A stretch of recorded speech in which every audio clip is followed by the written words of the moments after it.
At my husband's retirement party, he toasted to a new era without her nagging advice. Everyone laughed as he handed over our business to our son-in-law. I was told to enjoy gardening. 6 months later, the business collapsed and my phone rang in panic. When I walked through the doors in a power suit, holding a single envelope, their faces went white as I said, "I'm 58 years old. I spent most of my adult life building a hardware and supply business with my husband, Robert. We started small, out of a rented garage in a small town in Illinois. I handled the books, the vendors, the back-end stuff, inventory, taxes, payroll. Robert was the face of the business. He talked big, shook hands with the customers, and took the credit when we did well. I didn't mind, at first. We were a team, or at least I thought we were. Then came the retirement party. It was supposed to be a celebration. 34 years of work, a lifetime spent building something together. Our daughter Melanie was there, her husband Brad standing next to her, beaming like he was already in charge. Robert stood up, holding his glass high. The room went quiet, waiting for his speech. I had a strange feeling, deep in my gut, but I told myself I was overthinking.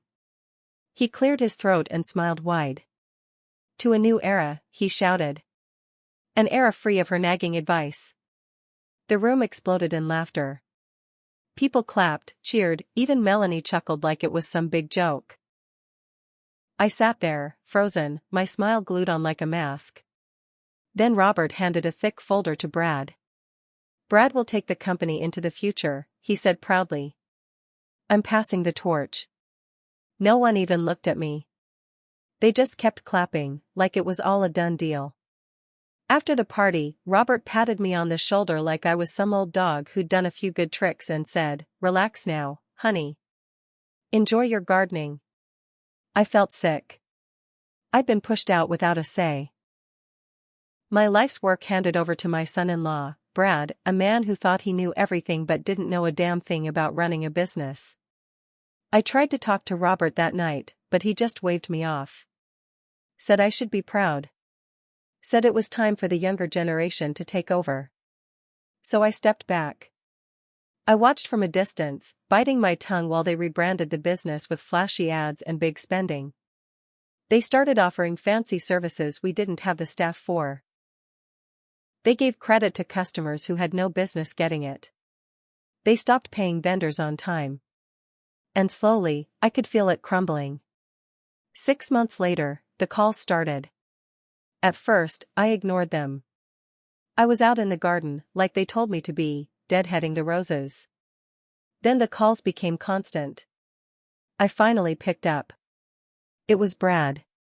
His voice was high and panicked. "We're in trouble," he said. "The bank's freezing the account. Vendors won't deliver. There's an IRS letter we don't understand. Can you please help us?" I almost laughed. But I didn't. I stayed quiet for a moment, let the silence settle. Then I said, "I'll be in tomorrow." The next morning, I dressed in my old navy suit. The one I hadn't worn since we met with the bank 5 years ago. I dusted off my black heels and put on the pearl necklace Robert gave me for our 25th anniversary. I walked through the front doors of Miller Hardware and Supply like I never left. Heads turned. Brad was standing by the front counter, his face pale and sweaty. Robert was there too, pacing like a caged animal. I held one thing in my hand, a single envelope. I walked straight into the conference room, sat down at the head of the table, and laid the envelope in front of me. They followed like dogs with tails between their legs. I opened the envelope and slowly pulled out the documents. First, I showed them the unpaid invoices. Stacks of them.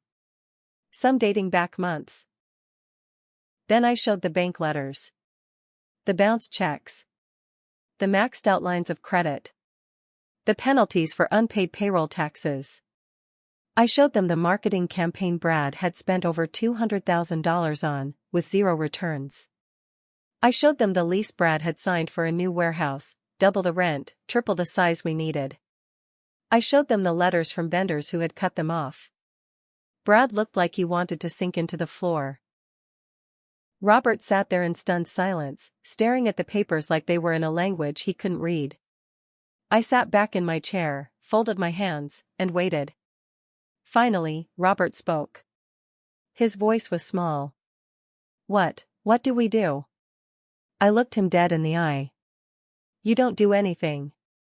Then I turned to Brad. "You've screwed up everything I built. You ran it into the ground.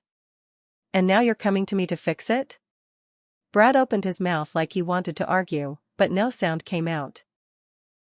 I reached for the last document in the envelope. It was a draft contract. My contract. "I'll fix this," I said calmly, "but I'm taking the company. All of it. Transferred into my name. The building. The accounts. The assets. The inventory. Everything."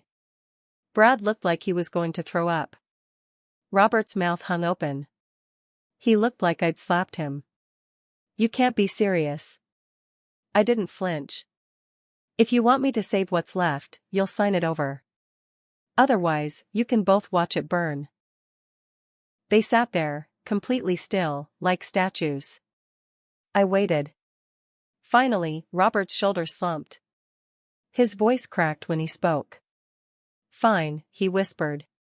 The next few days felt like a war zone. Brad tried to argue. He begged Robert to stop the deal. They met in hushed whispers in the break room, but I heard it all. I knew that Brad didn't want me anywhere near the books because he'd been covering up his screw-ups. Turns out, Brad had been skimming off the top. Not a lot.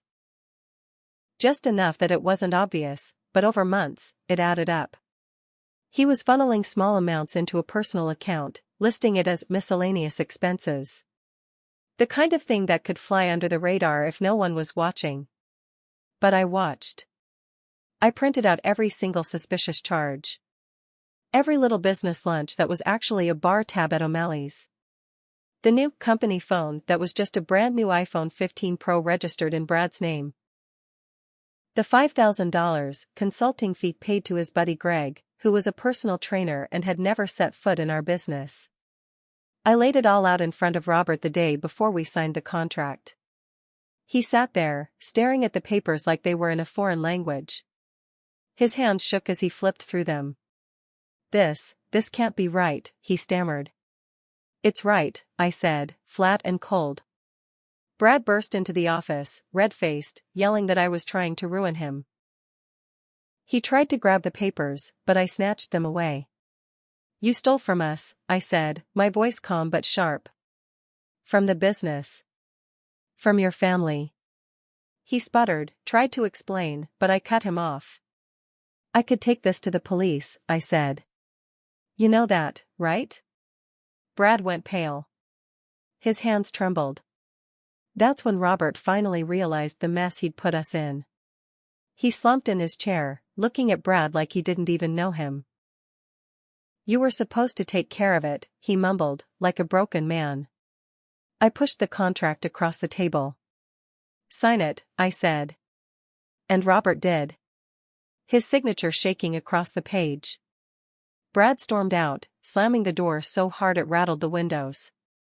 After that, things got ugly. Melanie called me, furious. She said I was tearing the family apart, that I was selfish, that I was ruining her husband's career. I told her to come over. When she arrived, I showed her the documents. Brad's spending, the stolen funds, the unpaid taxes. At first, she didn't want to believe it. She said I must have doctored the papers. That Brad would never do that. But then I showed her the emails. The receipts. The account numbers. Her face crumbled. She left in tears, saying she needed time to think. The next day, I heard from a friend that she'd moved in with a friend across town, taking the kids. Robert, meanwhile, barely spoke to me. He moped around the house like a ghost. He didn't try to fight me on the business anymore, but he looked at me like I'd betrayed him. I wanted to scream at him that he was the one who threw me out in the first place. But I didn't. I let the silence do the work. I went back to the office and got to work. The first thing I did was cancel every bad contract Brad had signed. I called the vendors, negotiated payment plans, apologized for the mess. I cut the bloated marketing budget and fired the consultant Brad had hired who didn't know the first thing about hardware. I called the bank, explained the situation, and convinced them not to freeze our accounts. It wasn't easy, but I had relationships. These people knew me, and they trusted me. The staff, who had been nervous and twitchy under Brad's management, started to relax. "Good to have you back, Mrs. Miller," one of them said. I smiled, but it was tight. I knew we had a long road ahead. And just when I thought I'd seen the worst, another twist hit me like a brick. 2 weeks into rebuilding the business, I got a letter in the mail. It wasn't from a vendor or the bank. It was from an attorney. Brad was suing me. He claimed I had coerced him into signing over the business. That I had abused my position in the family and emotionally manipulated him. He wanted the business returned to him. I sat there, reading the papers, the rage building up so hard it made my hands shake. This man, this thief, this fraud, was trying to take my life's work back, after everything he'd done. Robert? He didn't defend me. When I showed him the papers, he just mumbled, "Maybe we should settle." He's still family. That was the last straw. I called my lawyer the same day. A bulldog of a woman named Teresa who didn't take crap from anyone. We spent days digging up everything. Emails, bank statements, even security camera footage showing Brad sneaking into the office late at night, pulling files from cabinets. Then I went one step further. I called the IRS. I reported Brad's mismanagement of payroll taxes, the missing funds, and the fake deductions. And I reported Robert too. See, in his blind faith in Brad, Robert had signed off on all the tax forms, all the filings, even the falsified numbers. He wasn't innocent, he was complicit. I was done protecting him. A month later, we ended up in court. Brad sat there in his cheap suit, looking smug. Robert sat behind him, staring at his shoes. Melanie didn't show. When Brad's lawyer made his opening statement, painting me as a bitter, controlling woman who had stolen the company, I just sat back and let him talk. Then it was my turn. Teresa stood up and tore Brad's story to shreds. She showed the judge the bank statements. The theft. The unpaid taxes. The fake invoices. The emails where Brad bragged to his friend about taking over the old man's business. Then she played the security footage. Brad's face went white. By the time we were done, Brad looked like he wanted to crawl under the table. The judge ruled in my favor. The business was mine, legally, officially, permanently. But it didn't end there. The IRS launched a full investigation. Brad was slapped with a massive tax fraud case. His accounts were frozen. His car was repossessed. His Big Ideas company was blacklisted by every major vendor. Robert wasn't spared either. He got hit with penalties for signing off on fraudulent filings. He had to sell the little retirement cabin he'd bought behind my back to pay off his share of the debt. Brad filed for bankruptcy. Melanie, after realizing the full scope of what her husband had done, left him for good. She filed for divorce, and I took custody of the grandkids while she got her life back together. Robert? He moved into a cheap apartment downtown. He tried to reach out to me a few times, but I ignored the calls. After everything, there was nothing left to say. I wasn't blameless either. I let myself get pushed aside for too long. I ignored the red flags. I let loyalty to my family blind me to the truth. But not anymore. A few months later, I stood in front of the business, my business. The sign still read Miller Hardware and Supply, but I had plans for that. I called in a contractor, ordered a new sign. When it was finally installed, I stood in the parking lot and stared up at it. Hardware and Supply, owned and operated by Maria Miller, no more hiding. No more playing second fiddle. No more being told to stay quiet and enjoy the garden. I built this. I saved it. And now it was mine. Forever.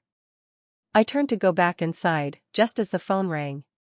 It was another vendor, one who'd left during Brad's mess. They wanted back in. And this time I was the one who set the terms.